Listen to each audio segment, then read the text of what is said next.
Chuyến bay hôm nay Hulu Vi Phương Nam TV sẽ đưa bạn trở lại Côn Đảo để lắng nghe những câu chuyện ly kỳ hấp dẫn qua lời kể đầy cuốn hút của hướng dẫn viên địa phương.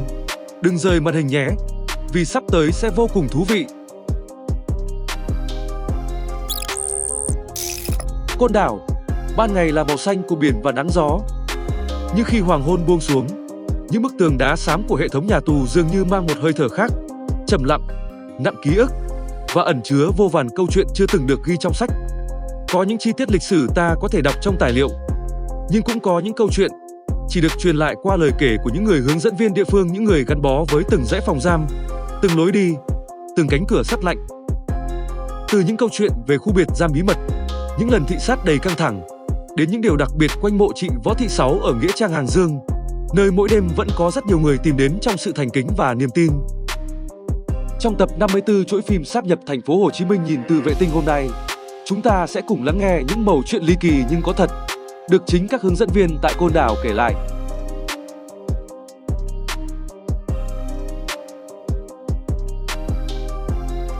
Năm 1970, giữa lúc chiến tranh Việt Nam đang thu hút sự chú ý của dư luận quốc tế, một đoàn dân biểu Mỹ đã có chuyến thị sát đặc biệt tại Côn Đảo.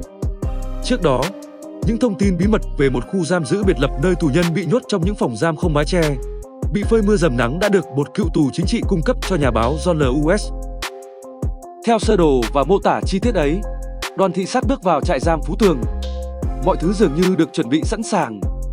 Vườn rau xanh tốt, lối đi gọn gàng, không có dấu hiệu nào cho thấy sự tồn tại của một khu biệt giam bí mật.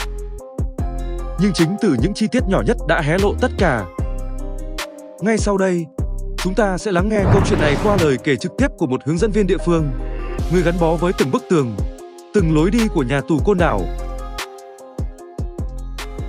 Khi đến được đây rồi thì cả đoàn nhân biểu Mỹ mới có một cánh cửa nhỏ đó. Nhưng nếu mà cửa có người ra vào thì phải một lối mòn đi qua. Mà tại sao là roi xanh đã phủ kín? Bởi vì trước đó là vệ hay tin của đoàn cấp cao điều tra đã nhanh chóng cho trồng rau xanh ngụy trang che chắn lối đi rồi. Cho nên để kéo dài thời gian quan sát xem coi còn có cánh cửa nào đi vào bên trong hay không.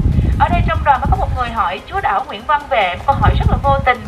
Ngài Vệ ơi, ngài cho tù nhân trồng rau gì vậy? Thì cứ nghĩ là một đoàn dân biểu Mỹ thì không thể nào am hiểu so sánh của Việt Nam, cho nên Vệ muốn trả lời bừa cho qua chuyện. Đây là rau muống đó. Nhưng rất xui xẻo cho Vệ, đi trong đoàn có nhà báo Don Lewis là người Mỹ, đồng thời là một kỹ sư canh nông, đã từng sống và làm việc tại Việt Nam 11 năm, nên rất am hiểu so sánh của Việt Nam. Nhà báo Don Lewis mới cãi lại lời chú đảo Nguyễn Văn Vệ. Ông nói rằng, ngài Vệ ơi, theo như tôi được biết thì rau này ở Việt Nam phải gọi là rau lang chứ không phải rau muống đâu. Cho nên để chứng minh sự biết của mình, nhà báo Don Lewis ông mới cúi xuống ngắt một cọng rau lên. Thì vô tình là rễ của đám rau chưa kịp bén xuống đất, nó bật luôn cả gốc lên. Cho nên cả đoàn đã thầm hiểu, đây là đám rau ngụy trang, che chắn lối đi này rồi. Họ khoát tay chú đảo Nguyễn Văn Vệ đến cánh cửa đó, yêu cầu Vệ phải mở cửa cho đoàn dân biểu Mỹ vào. Thì lúc bấy giờ Vệ thoái thác, Vệ nói rằng đây là cửa phụ, cũng đi vào những trại giam vừa rồi các ngài đến mà thôi.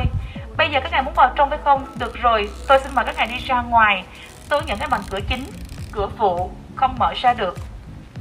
Nhưng đoàn dân biểu Mỹ mới nói rằng thôi thì bây giờ là do trưa quá rồi, chúng tôi không muốn đi đâu nữa hết, ngài hãy lập tức mở cửa chúng tôi vào đi. Thì lúc bấy giờ Vệ có một thói quen, đi đâu đi ta mới cầm theo một cây can, tức giận nhịp nhịp lên cánh cửa và đã trả lời hằn học với đoàn dân biểu Mỹ rằng tôi đã nói với các ngài rồi, cửa muôn đời chốt chặt bên trong, tôi đứng phía ngoài làm sao có thể mở cho các ngài mà các ngài cứ làm khó dễ tôi. Vô tình nãy giờ một tên nữ tử cũng đứng bên trong, nghe loáng thoáng tiếng tỉnh trưởng của mình và cộng thêm tiếng gọi rất là quen thuộc, cứ nghĩ rằng là ngài tỉnh trưởng của mình muốn đi kiểm tra tù nhân đột xuất.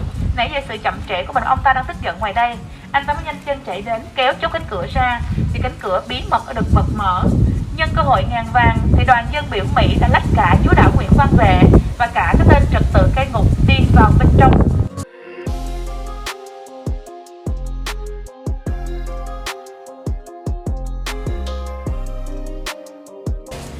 Ở đây rồi mình hình dung rằng sẽ giam tù nhân theo mùa nắng nóng sẽ giam giữ từ 5 đến 7 người trong một phòng.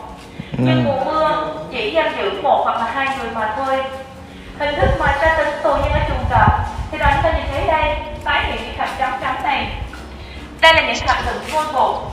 Vào mùa nắng nóng, từ trên chuồng cọp Địch sẽ rắc vôi bột xuống, sau đó sẽ dội nước lên. Đặc thù nước tiếp xúc với vôi bột sẽ sôi sục lở loét da thịt của người tù. Nhưng nhiều khi công tác thuyết minh chúng cháu sau này được may mắn đưa rất nhiều đoàn cựu tù chính trị Côn Đảo khi mà quay về nơi này đây, thì các bác cựu tù mới kể rằng nhiều khi vào mùa nắng nóng khi mà rắc vôi bột xuống, Địch sẽ chưa dội nước liền đâu, để cho mồ hôi nó ra thấm với vôi bột sẽ lở loét da thịt tù nhân lên từ từ. Nhưng vào mùa lạnh sẽ dội nước bẩn liên tục xuống mình người tù, và sáng hôm sau thì mở cửa ra, tù nhân đã chết cống trong chuồng cọp này rồi. Và một điều đặc biệt ở chuồng cọp, Địch đã cố tình xây một lối đi bên trên như thế này đây, để cho trật tự cai ngục dễ dàng đi kiểm tra tù nhân phía dưới. Cho nên khi mà phát hiện ở dưới người tù gây bất kỳ biểu hiện gì lạ hoặc là bất kỳ một tiếng động nào, trật tự cai ngục sẽ dùng sào nhọn bịt đồng dài 3 mét sẽ chọc thẳng xuống. Rất nhiều tù nhân bị quét đầu nát lưng bởi sào nhọn bịt đồng này.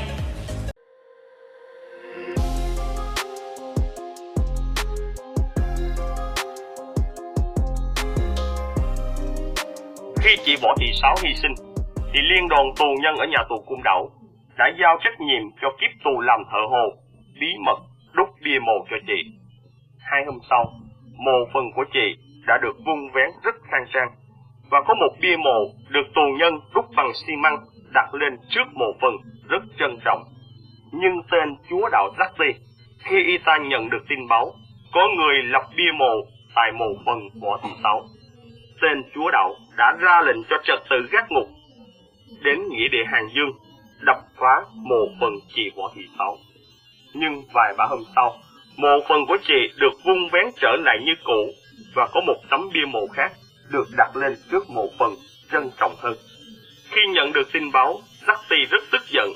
Y ta nghĩ rằng ở Côn Đảo thì chỉ có kiếp tù làm thợ hồ mới có đủ vật liệu để đúc bia mộ. Y ta đã ra lệnh cho trật tự gác ngục bắt kiếp tù thợ hồ tra khảo rất dã man. Rất nhiều tù nhân đã phải chịu cảnh nằm xà lim, nằm hầm tối, nhưng không một ai hé răng khai lấy nửa lời. Sau đó Zaki cũng cho trật tự gác ngục đến đây đập phá thanh trừ. Còn những người tù ở kiếp thợ hồ thì bị khủng bố rất dã man, nhưng không một ai hé răng khai lấy một lời nào cả. Như vậy ngày hiện nay các cô chú anh chị chúng ta hình dung, khi nhắc đến mộ phần chị Sáu thì không một ai nhớ nổi đã có bao nhiêu bia mộ đã được tù nhân trân trọng đặt lên trước mộ phần chị Sáu, thì bấy nhiêu lệnh chúa đạo đã ra lệnh cho trật tự gác ngục đập phá và thanh trừ. Nhưng có một sự trùng hợp xảy ra mà người ta không có lời giải thích. Những tên trật tự gác ngục khi nhận nhiệm vụ đập bia phá mộ, đã có những tên khi đập bia phá mộ xong đã nhận ngay một cái chết bất đắc kỳ tử. Có những tên khi đập bia phá mộ xong về đã lâm trọng bệnh, không thể chạy chữa. Vợ con giám thị họ bắt đầu tương truyền về huyền thoại chị Sáu. Họ nói rằng chị chết trẻ rất là linh thiêng, không ai đến đây đập bia phá mộ chị được. Chị sẽ hiển linh trừng trị những tên nào dám hỗn láo đến đây đập bia phá mộ. Và bọn trật tự gác ngục ác ôn trên Côn Đảo cũng bắt đầu chung tay lại kể từ khi câu chuyện huyền thoại về chị Võ Thị Sáu được tương truyền trên Côn Đảo. Sang thời Mỹ Ngụy, câu chuyện huyền thoại về chị Sáu còn được ứng nghiệm vào cả những tên chúa đạo. Và trong quá trình thắp hương hiện nay thì các cô chú anh chị chúng ta nhìn thấy ở mộ phần chị Sáu hiện nay có đến 3 bia mộ. Bia mộ bên trên phần mộ là bia mộ do nhà nước mình lập. Bia mộ từ bên tay trái ở bên ngoài chúng ta nhìn vào thì đó là bia mộ cuối cùng của tù nhân trên Côn Đảo lập cho chị. Và bia mộ bên tay phải cả đoàn chúng ta từ ngoài nhìn vào là bia mộ của vợ chồng tỉnh trưởng Tăng Tư, tức là chúa đạo lúc bấy giờ đã lập bia mộ cho chị Sáu. Và tại sao một chúa đạo phải lập bia mộ như vậy? Thì các cô chú anh chị chúng ta hình dung năm 1960 khi Tăng Tư ra Côn Đảo nhận nhiệm vụ là phó tỉnh trưởng tỉnh Côn Sơn kiêm về mặt nội an. Khi Tăng Tư đến Côn Đảo, vợ Tăng Tư, bà Phùng Thị Điểm cũng đã có mặt trên Côn Đảo. Đến Côn Đảo này, nghe vợ con giám thị, họ tương truyền rất nhiều về những câu chuyện huyền thoại về chị Võ Thị Sáu. Vợ chồng Tăng Tư đã bị ám ảnh, và khi màn đêm buông xuống, vợ chồng Tăng Tư không có một đêm nào có thể được ngon giấc. Thì khi đến nhà vợ con giám thị, họ nói rằng Ông bà đến cung đảo này mà ông bà không đến mồ phần bà Sáu thắp hương, ông bà sống trên đảo này không được yên đâu. Thì ngày ấy vợ chồng Tăng Tư cũng đã bí mật đến đây thắp một nén hương, và sau đó là gieo vẽ xin trùng tu mồ phần chị Võ Thị Sáu. Năm 1964, Tăng Tư lên chức tỉnh trưởng tỉnh Cung Sơn. Nắm đủ quyền hành trong tay rồi, Tăng Tư đã bí mật đưa vợ cùng một người em là Tăng Năm về thành phố Hồ Chí Minh, đặt bia mộ với một dòng chữ rất trình trọng như cả đoàn chúng ta nhìn thấy: liệt nữ Võ Thị Sáu. Và với tư cách của Tăng Tư lúc bấy giờ thì Tăng Tư không thể ghi là hy sinh, và Tăng Tư đã thể hiện dòng chữ là từ trần. Nhưng phải nói rằng quá trình lập bia mộ của vợ chồng tỉnh trưởng Tăng Tư diễn ra hoàn toàn bí mật. Nhưng sự bí mật này có đến đâu đi chăng nữa, vợ con giám thị hay là những người tù trên cung đảo, người ta nhìn vào dòng chữ là người ta nhận biết được ngay. Chính vợ con giám thị họ xì xầm với nhau, đây là bia mộ của ông lớn lập. Kể từ đó trở về sau, tù nhân hay là vợ con giám thị trên cung đảo khi có dịp đi ngang qua khu vực nghĩa địa Hàng Dương, đến mộ phần chị Sáu thắp một nén hương hay đặt một cành hoa rừng lên mộ phần chị cũng có phần dễ dàng hơn so với lúc trước. Và hiện nay trên bia mộ của vợ chồng tỉnh trưởng Tăng Tư Lập có một vết nứt. Các cô chú anh chị chúng ta nhìn thấy vết nứt nó chạy dọc từ bên trên tấm bia xuống bên dưới. Và vết nứt này xảy ra vào sự kiện năm 1973, sau khi mà Hiệp định Paris ký kết. Tức là năm 1973, khi mà Hiệp định Paris ký kết, thì Ngụy quyền Sài Gòn họ muốn ém dấu tù chính trị ở nhà tù Côn Đảo không trao trả. Các anh chị chúng ta hình dung, họ tuyên bố trao trả tù chính trị ở toàn miền Nam Việt Nam.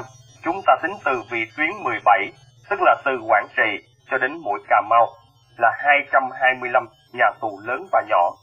Trong đó có 5 nhà tù lớn nhất: Chí Hòa, Thủ Đức, Tân Hiệp, Côn Sơn và Phú Quốc. Riêng tại nhà tù Côn Đảo, số lượng tù chính trị đã lên đến 8.000.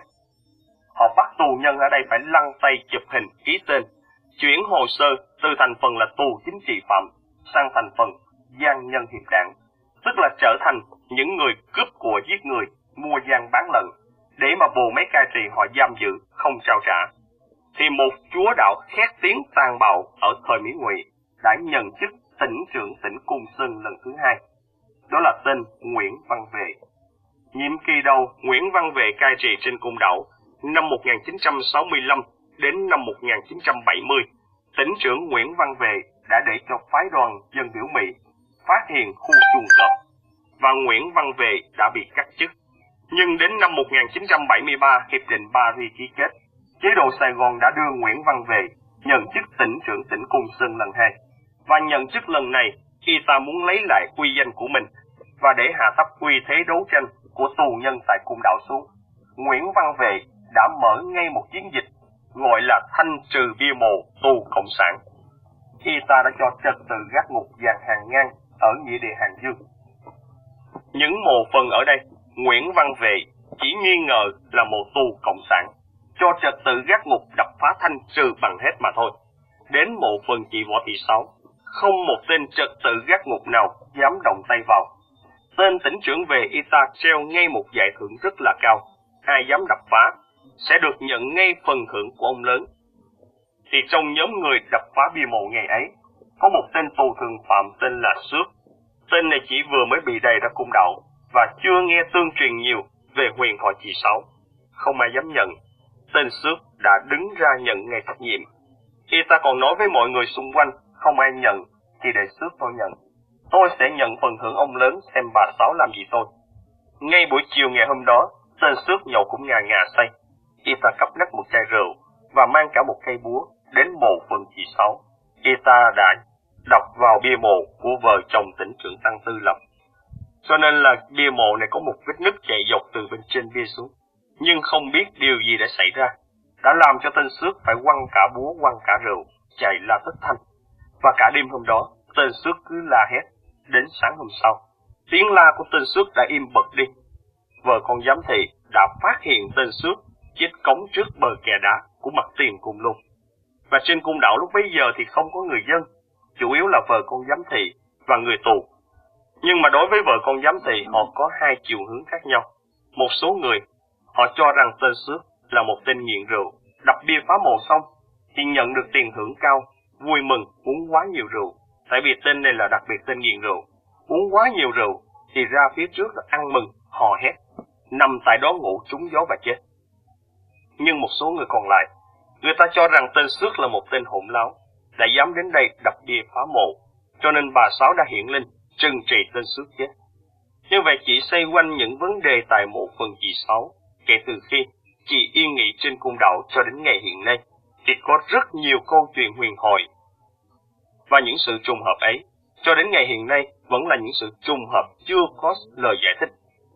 Thì hiện nay, riêng người dân ở trên cung đảo đã thiên hóa chị Võ Thị Sáu như một vị nữ thần để hỗ trợ muôn mặt đời sống của người dân trên cung đảo. Và riêng ở xứ đảo, có một cái nét tâm linh riêng và chắc chắn rằng ở trong đất liền, các nơi chúng ta không có. Vào đúng ngày chuyển giao năm mới, những người dân trên cung đảo khi đón lễ giao thừa, làm lễ gia tiên ông bà xong, thì tất cả người dân tập trung hết về nghĩa trang Hàng Dương cung đảo, đến thắp hương mộ phần chị Võ Thị Sáu như một người thân ở trong gia đình và cầu an cho gia đình vào những ngày đầu năm mới gặp nhiều điều may mắn và hạnh phúc. Những câu chuyện vừa rồi chỉ là một phần rất nhỏ trong vô vàn ký ức và huyền tích gắn liền với hệ thống nhà tù Côn Đảo và với mộ chị Võ Thị Sáu tại nghĩa trang Hàng Dương. Mỗi lời kể của hướng dẫn viên địa phương không chỉ là câu chuyện lịch sử, mà còn là sự nối dài của ký ức được truyền lại bằng sự trân trọng và thành tâm. Nếu một ngày nào đó bạn có dịp đặt chân đến Côn Đảo, hãy dành cho nơi này nhiều thời gian hơn để lắng nghe, để cảm nhận và để hiểu vì sao hòn đảo giữa biển khơi này lại được xem là một vùng đất linh thiêng và đầy ý nghĩa. Thời lượng của tập 54 hôm nay xin được tạm khép lại tại đây. Nhưng hành trình khám phá Côn Đảo của Hulu Vi Phương Nam TV vẫn còn tiếp tục. Các bạn đừng quên đăng ký kênh để không bỏ lỡ những điều thú vị đang chờ phía trước.